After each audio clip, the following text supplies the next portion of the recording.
Today I'm going to try out another experiment by creating another Primalist and going towards the final mastery which we haven't tried yet, and that is the Druid.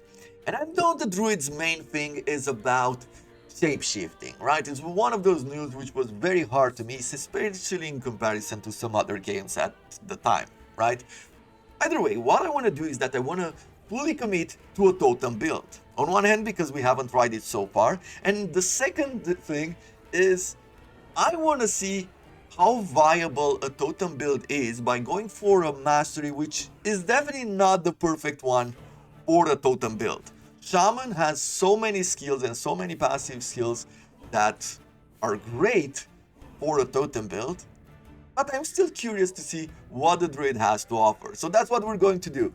Now, if we're looking at the key skills here, and I like to look at the power scaling tags down at the bottom, we see we have some physical and melee, physical and spell, minions with physical and spell, and apparently totems as well, with some minions there, and physical, melee, minions. Okay, so Spriggan form seems to have totems. This is the direction in which we're going to head. And it seems like physical is the main damage type. So it's going to be very interesting. Luckily for us, Torn Totems also has physical damage and spell. So we'll need to commit to that and we'll see how this plays into the Spriggan form. I think it's going to be a very dumb idea, but I'm very curious about the results. So I'll see you whenever I feel there's something to show during the level up process. Good morning everyone and welcome back to the Two-Headed Wolves gaming channel, Last Epoch, and of course our Primalist as we're heading towards the Druid Mastery. I'm starting this episode at level 13 and there are two main reasons why I'm doing this. The first one is that I feel at this moment I can fully commit to a totem build, we can fully specialize in it and show it off. And the second reason is because we've seen everything that there was to be seen about the Druid's early game in the past 2 days, in the past 2 runs. So if you're curious about that, you can take a look there. But there wasn't anything totem specific that I wanted to show off in the early game that I couldn't show off a whole lot better at level 13 at this point right now. And let's start with the specialized skills. I need a lot more coffee, I really want to jump into the action, but I want to talk about the theory at this level. So I specialize in Torn Totems, and secondly, I specialize in Tempest Strike. If you've seen yesterday's run, you know where I'm going with this. But if you don't know what Tempest Strike is, it is a melee attack that cycles through cold, physical, and lightning strikes, and they trigger an elemental Tempest spell of the same type of damage. So we are doing a cold attack, then we're doing a physical attack, then we're doing a lightning attack, and then we're getting back to cold attack. And each one of these attacks, if they hit an enemy, it triggers one of these spells, one of these tempests. So cold damage triggers Frigid Tempest, which is a cold projectile that pierces through enemies. Physical attacks trigger a Wind Tempest, which creates a small twister that deals physical damage over time. And lightning strikes trigger a Thunder Tempest, which is an expanding storm of lightning bolts. So you go through each of these attacks, the melee attack is a trigger, and you cast those spells. However, if you go down this path right here, you get Looming Gale, where you now create a Tempest totem that casts Tempest of the corresponding strike that created totem, and we are limited to one of each type of totem. You can see there in the details that it removes the melee attacks, and you just straight up summon those totems to a maximum of 3, one of each element. So that's pretty interesting. All of a sudden, instead of doing the melee damage, we are summoning totems, and that's why I feel this was the perfect moment to start. This is where we can fully specialize in totems, and we can have enough power to do so. Let's get into Torn Totems, the other specialization. You can summon a maximum of 2 totems in the beginning. My first thoughts were to go up here when we can get an additional Torn Totem active, but it costs 25% more mana per each investment point. So if we fully invest into this one, we can get 6 totems in total. However, each one of them will have 100% more mana cost. It already costs 18 mana. That is a really big increase there, right? It's going to cost 36 mana for each totem. I am not even at 60 mana, so I could only put 2 of them down if I fully commit to this one. It's something that I want, definitely, and there is some way to reduce the mana cost very close by to us. where we get mana efficiency 15% per point. We can invest a maximum of 5 points, so that's 75% mana cost reduction, leaving this to only a 25% extra cost. So overall, you can balance this out. However, there is something about the behavior of the Thorn Totem which I want to fix, and I feel it's more important to fix early on. If you take a look here, if I put down these Thorn Totems, now most of the time they will attack nearby enemies. However, if they sit slightly further away, they will not shoot at enemies, they shoot in different directions, and you're not getting the most out of it there. Now let's throw in some of these other totems as well. You can see they create those twisters and lightning and ice damage.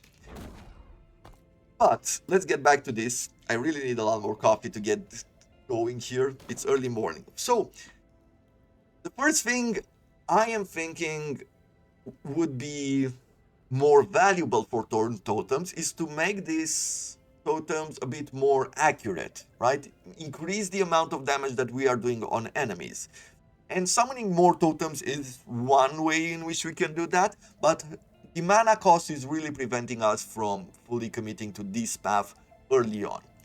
So what I am thinking is to invest first of all in this. Thorn Totems have a chance to release twice as many Thorn Totems with each burst, and that is an easy investment there. If we can double projectiles, that is a really nice way to go forward.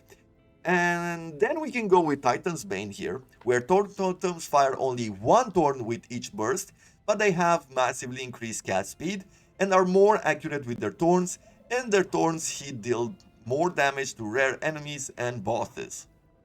So we could get 100% more cast speed in this path, even though they fire a single projectile at once.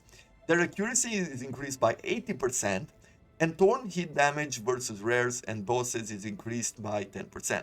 This could be probably the perfect recipe. This is one way in which we get most of the damage, right? But we're changing to only one projectile at a time. Or we could go on this path and actually getting homing Thorns, right? They will seek nearby enemies, but the Thorn Totems have less cast speed. You can see the cast speed there is reduced by 25%, and it actually needs another 10% reduction in cast speed if we go down this path, because we need to pick 2 points of this one, of Ancient Power here, in order to get to the next point, and then we'll need to invest 4 points here in order to get to homing. It is a really big investment where you could go in a whole lot of different directions and getting a whole lot more damage, maybe extra totems, maybe some mana efficiency, for going, instead of going homing, right? What I am thinking for the moment is, instead of going for homing, because as I said, it is a huge investment here, I think I'd rather go on this path with single projectiles. Either that, or we can commit to a mass of totems. I think I'm going to go with Little Thicket first. Thorn Totems have an increased critical strike chance and deal more damage. It's 50% increased critical strike chance, so that's really good. Let's throw this first, and then we're gonna go in this direction. Let's try to get to homing and see how we will deal with it then, okay? And finally, we have a bunch of passive skill points. If we look at the tags, we have Minion, Totems, Attunement, Physical, and Spell. So we need to commit to that. Getting what we have here. Getting a bit more health and minion health doesn't seem important to me at the moment. Extra strength would be good for physical damage, but I think it adds more to melee attacks. And increased health regeneration doesn't really matter. I'm thinking let's get some attunement and some lightning and cold resistance there, because attunement will increase the power of our totems. Over on this side, increased minion damage and a percentage of healing is received by minions. Yeah, maybe we can throw one in just to apply potions to our minions, but not more than that. Increased health by 2% is not that important, and health restored on every third attack. I guess we can throw a point here as well just to get a bit of healing. And we can get Harmony of Blades. We can go with dual wielding. I was thinking whether I want to do this in order to equip an axe, because over on this side, Elder Branch, you and your totems deal additional spell damage. This bonus is tripled while using an axe. So that is one of those upgrades where it feels useful to have an axe. I was wondering whether I should stay with a staff or go dual wielding, but I think I am going to commit to dual wielding just because we can get more physical modifiers with an axe and a wand at the same time, which would increase its spell power rather than staying with the staff. So we're gonna go on this path as well and then invest a few more points in attunement.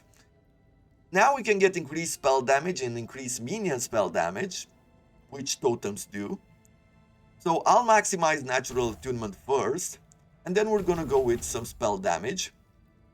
I don't need the leech because it's from melee damage, and since we're not doing melee damage, that is not important to us. And there we have it. We'll talk about the rest afterwards. Instead of wolves, I want to bring in some of our storm totems, or storm crows, just because they do spell damage, and that's what we're going to work on. That's what we're going to scale up on. I am running with this Gathering Storm attack. I think I shouldn't do it for long, but if you don't know, what Gathering Storm does is that it drops a Storm Bolt on the enemy. So it is a trigger for a Storm Bolt. And I like that, because we are doing a spell instead of just a melee attack. And I feel like that is pretty important. So at this moment we should see our totems be a lot more effective.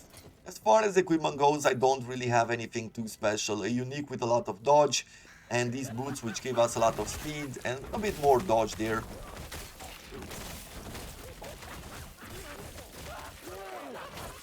We might even change it soon, who knows.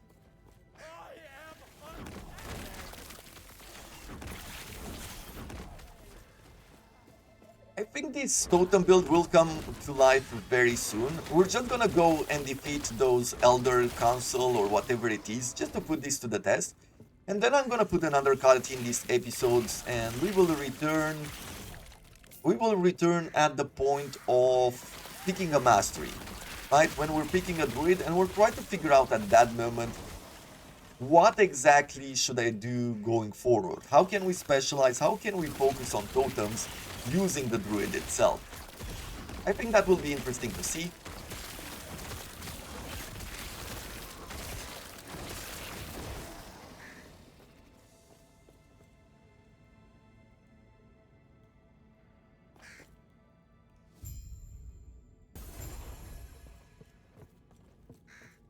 So here we have the elders, and we should be very efficient against these enemies.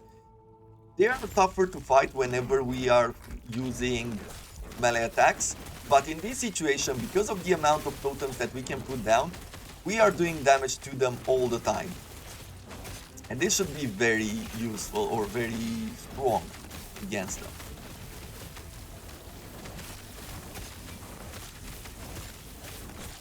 You can see, it might not seem like we're killing one of them quick enough, however, we're doing damage on all of them. And that we've saved time by doing area... Can I call it area damage? I don't think area damage is exactly the right word there, but there we go. Let's see, we found some stuff here. What I'm looking is mostly physical damage multipliers. The reason why is because this is physical attacks. These are physical attacks as well, or one of the attacks is about physical, so the twisters do physical damage. And when we've looked at the tags for the druid, we've seen that most of them had physical as a tag, and we want to increase that as much as possible. So one thing that we can do here is actually look for weapons.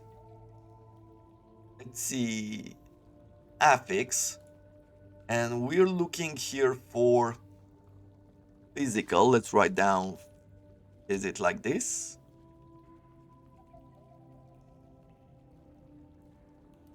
Damage type, right? Physical damage. Let's do all of this. So we're going for full physical damage. We'll confirm, and we ask them to emphasize whenever there's an item with that, right? And we're gonna see it on the screen. Over here, damage list as health. We don't care about any of these. instead of minion damage and physical damage, as you can see on this Sage Antler. A bit more vitality, yeah, nothing special. What about this ring? 6% movement speed, 806 minion armor, 8% increased movement speed for you and your minions, and 10% to chance, 10% chance 10% chance to summon an illusory tree when hit. Well, let's try this ring out and see what crazy modifiers it has or what crazy effect it has. Let's see if we can trigger that tree to appear. It is on hit. That's what it said. A 10% chance to appear on hit. I am doing hits right now. I don't... Oh, that illusory tree summoned by Arboreal Circuit. Okay, so the only thing that it seems to be doing is maybe it's taunting. I think that's what it does. I think it's taunting the enemy to attack it. Okay, well, I'm totally fine with that. An extra target right there is perfect for us. If it can distract the enemy from us, then that is good enough. So I'll put a cut in here, I'll return when we throw in the specialization, and then we'll see what else we can do with the Druid class. Here we are, let's pick the Druid Mastery, and let's see what we can do when focusing on a totem build. Druid, you are the avatar of the latent power of the earth. Your form malleable to that power, Eterra's bastion against all that would threaten her. Passive bonuses. When leaving a transformed state, you gain 70% damage reduction for 2 seconds. Okay, so we need to transform basically. 20% increased health and mana. That is not bad. That is actually a really good bonus. That is going to help us a lot, and we are unlocking the werebear form here first of all. Transform into a ferocious bear, increasing your physical capabilities and gaining 4 new abilities. Okay. We're changing things around, but let's see how this works. So we're going now with werebear form. Fury Leap I'm not using anymore, so let's see. If I was to go this way, actually let's talk to him and move on to the council chambers. We move into the past. Yeah, this is the end time, so we're moving into the past. Okay, let's see what we can get from our werebear form. Transform into ferocious werebear, increase your physical capabilities and gain 4 new abilities. Your mana is replaced with rage in werebear form. When your rage reaches 0, you automatically transform back into human form. Your starting rage is equal to your maximum mana. Rage slowly decays over time at a constant rate. I don't see any totem there in the scaling tags for this one, so I'm guessing it's not going to help us too much, but we're going to do a bit more damage most likely, yeah. Rampage, human form, Maul here. Roar, which unleashes a thunderous roar, which knocks back enemies and stuns them. Okay. And we also have Swipe. Apparently these abilities can be modified. Look at that. Warcry, Swipe. So they can be modified by specializing here in Swipe, in Warcry, and actually make the werebear form better. We also have the Spriggan form. Transforms us into a forest brigand, increase spell casting capabilities and gain 4 new abilities. It does have the totem scaling tags, so let's check this out. Totems here. Your healing totems have more health duration and you have increased summoning speed while in brigand form. Okay. Apparently everything here is about healing totems. I'm looking in the description and everything is about healing totems. Healing totems directly cast from these 3 now also shoot thorns. Thorn totems heal 3 mana cost cooldown and totem limit also applies to the healing totems. Okay, that is great. That is great news for us. We only need to invest 5 points in the Druid to get this, but if we're getting the benefits from the Thorn totems, that is really awesome. You now always summon 3 healing totems and you have an additional maximum healing totem. Yes, okay. I like it. I think we're going in the right direction here, or at least we get something from it by committing to summon Thorn totems. Could I go in werebear form, for example, and actually drag a summon here? No. So we cannot replace the skill bar on this side. That is a bit unfortunate. It might be a bit finicky and not smooth enough to make a build like this, but we shall see. Over on the Torn Totem side, we're going towards homing. I kept investing in Oaken Protection. Over on this side, what I could do with Tempest Strike is probably fully commit in these directions. Let's see. Rousing Symbol, your Tempest Totems gain a random amount of more cast speed when summoned, 5% at the minimum and 35% at the maximum per point. So we can get a 10% at the minimum and 70% at the maximum when fully investing in this one, and that is really good. Full Work of Nature, whenever you cast a Tempest, you also regain a portion of your endurance threshold as health. Okay, that's actually really good for our survivability. If you don't know what any of this means, you can go here in Game Guide or press G and write it down. Endurance, right? And you get this. Endurance is a defensive mechanic that allows you to take less damage while below a certain health value. You either read through this, or you go here in the character screen, you go to defenses, and you see, here is the endurance at 20%. Endurance threshold is 61 health at the moment. So, what does it say? Endurance reduces the damage dealt to your health below your endurance threshold. For example, if you have a 50% endurance threshold and an endurance threshold of 100, all damage dealt to you under 100% will be reduced by 50%. So now when we're under 61 health, we're getting 20% reduced damage.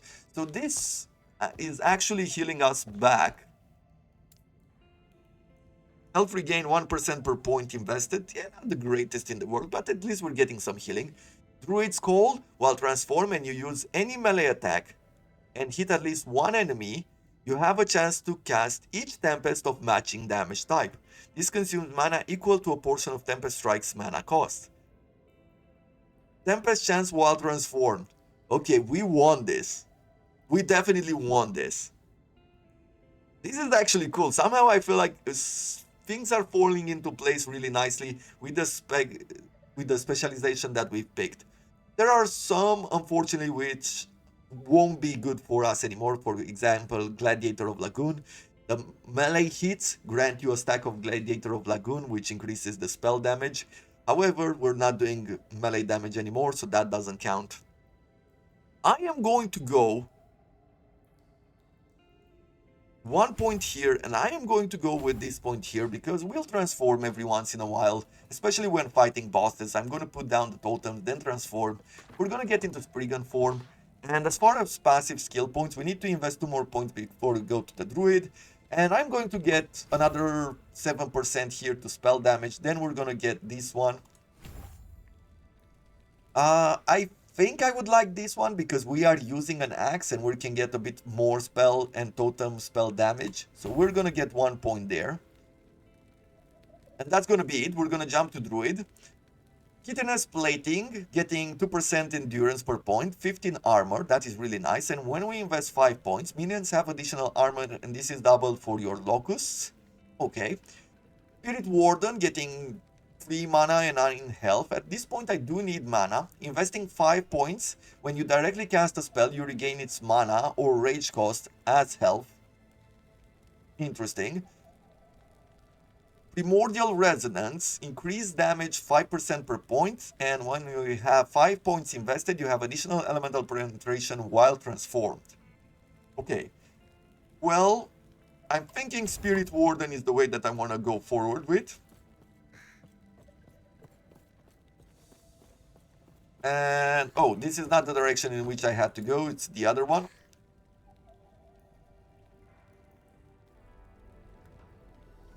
Somehow it feels like it can work. If I can focus fully on this Spriggan form, which seems to be the only form which has totems, and that Spriggan form can summon healing totems which actually do damage or take all the bonuses and benefits from the Torn totems. And while in this form, we can also fully commit to casting those Tempests, not only when we're putting down totems. Somehow I feel like it works. It feels like those 2 specs actually work really well for this one. I have to remember to throw down a lot more totems. I'm not used to not doing damage either in melee or with spell. I've played a lot of spell casters, and yesterday I played that close combat spellcaster, and that worked really well. But we should be able to go through this area quite quickly and quite well.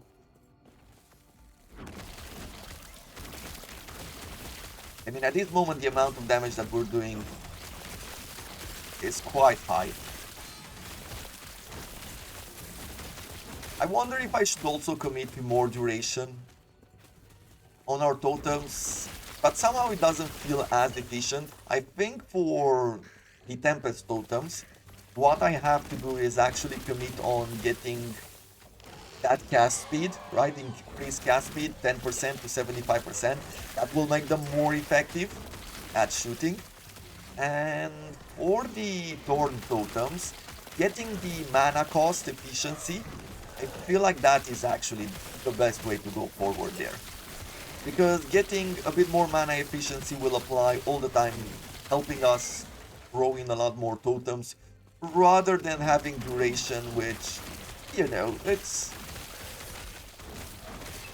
better to get a full totem at a reduced cost than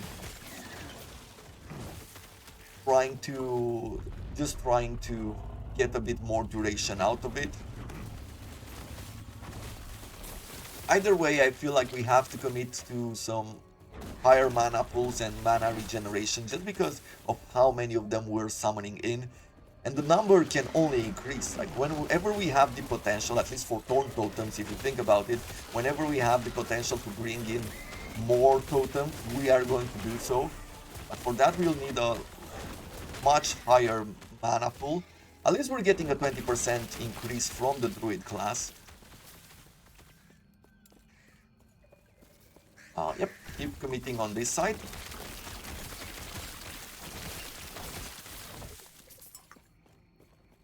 So it's working so far. Let me get a few more levels. Let me get to the point where we can unlock the Spriggan form, and we'll try it out at that point. See you in a second. I've reached level 20 and we're getting ready to get into the Undercity. Let's quickly throw in the Spriggan form here. Actually, we need to unlock it first, right? So I'll commit another point to Spirit Warden. And now we can put Spriggan form into our skill bar. And into our D-spec slot. And let's see. What we want to do first of all is make sure that those healing totems will cast the Thorn totems, right? Thorn totem 3 benefits healing totems. That's what we want. We will need to commit 4 points here. So we need another level up over on this side before we go forward. We'll try out the Spriggan form just to see. I've taken a closer look at Druid's Call here, and we will need to do a melee attack in order to cast those Tempests. So we'll have to see how that works. Really, let's see it in action. I am very curious about it. I'm curious to see how it works. At this point, I'm wondering whether going for Guided Thorns was really a good idea. Do I need accuracy or do I need more damage when in Spriggan form? That is the big question there. Let's put a few of these down. Let's turn into a Spriggan. Okay, we're throwing Thorns away. Thorn deal physical damage on hit and multiple Thorns can hit the same target. Okay, we have Thorn Shield. Summon Healing Totem. And then we have Summon Vines. It doesn't say like that it gets influenced by anything. So these are the totems. We can keep going with that. Okay, I feel like we can do something about it. This is going to help our survivability a lot, definitely. So when we're going into a battle, we're throwing one of these, one of these, one of these.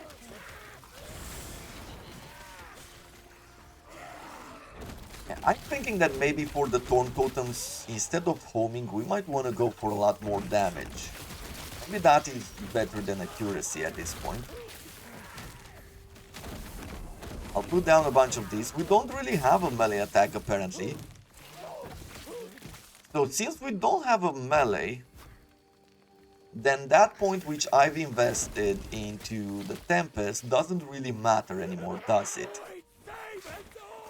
Does this cost mana? It does not cost mana to go into Spriggan.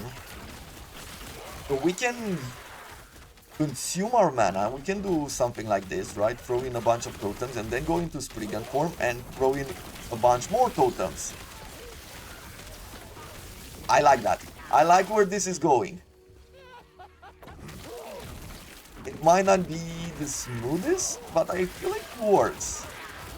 Right? Especially because this gives us some power when we're running out of mana. After placing all of these totems, we can go in Spriggan form, we get full mana, allowing us to throw in a few more totems. Apparently we can put down only 2 healing totems, so it gets the entire modifier, I'm guessing. It's the entire modifier from the Thorn totems. When we're going to increase the number of totems we can put down with Thorn, we're going to increase the number of totems we can put down with the Spriggan form and the healing totems. Okay, I like that.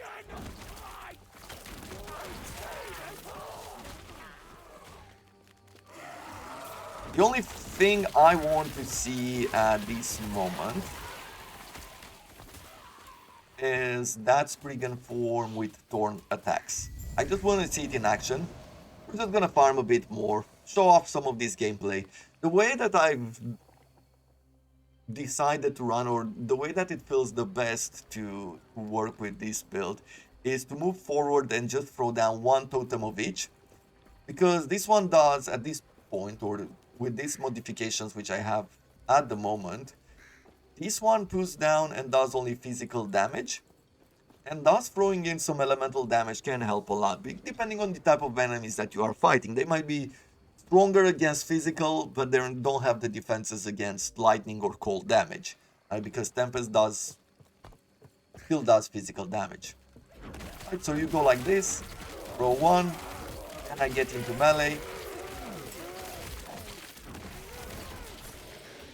Or when there is a tougher enemy, we just try to stay away. We summon totems and we stay away from them. I guess at this point what we can do is do this, and then we can go in Spriggan form whenever necessary. I do wonder one thing, which I haven't noticed. Do we get some healing or something when we transform, or do we stay with the same amount of health? Can this be like a panic button as well, as far as the skill goes? Let's see.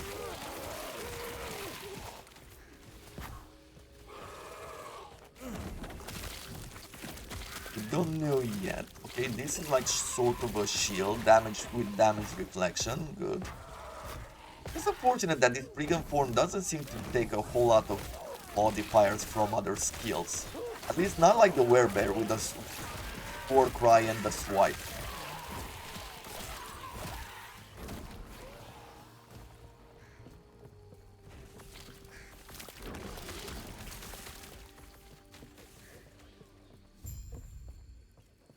We're getting a boss here, so let's put this down. This is the perfect test for it. We're going into Spriggan form. Get a bit of healing totems going. We're actually doing a lot of damage there. I love that. Ring, which does increase physical damage. That is great. And we have a boss encounter, so we'll get into that.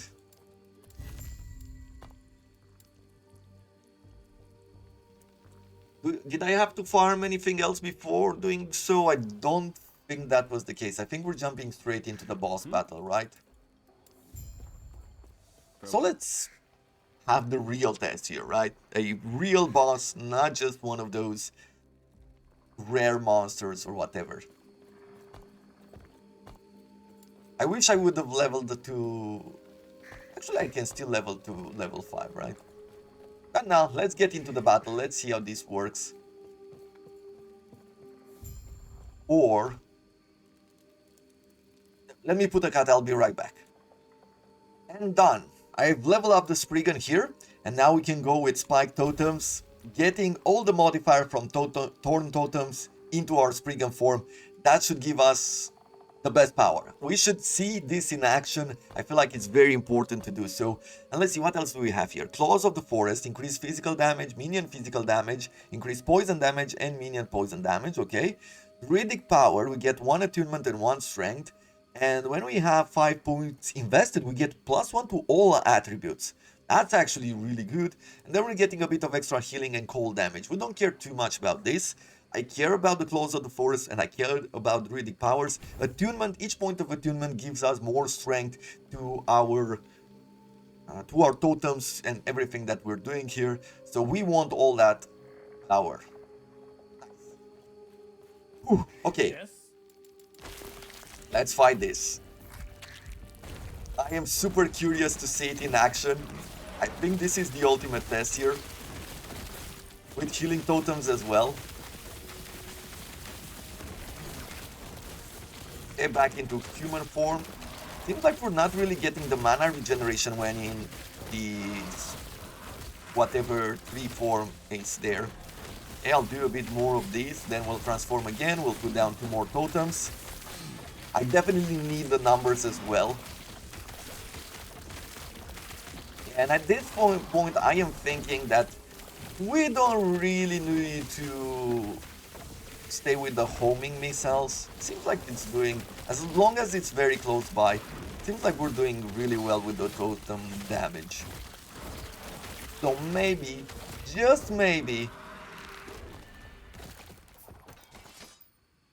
I will despecialize out of this or remove these 4 points. I think that might be the case.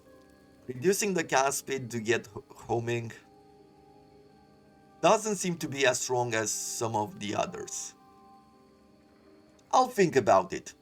I'm gonna probably pick homing, test it out, and then I'll return. But I think because we are going on the passives over here as well, maybe what I should be doing is go for poison.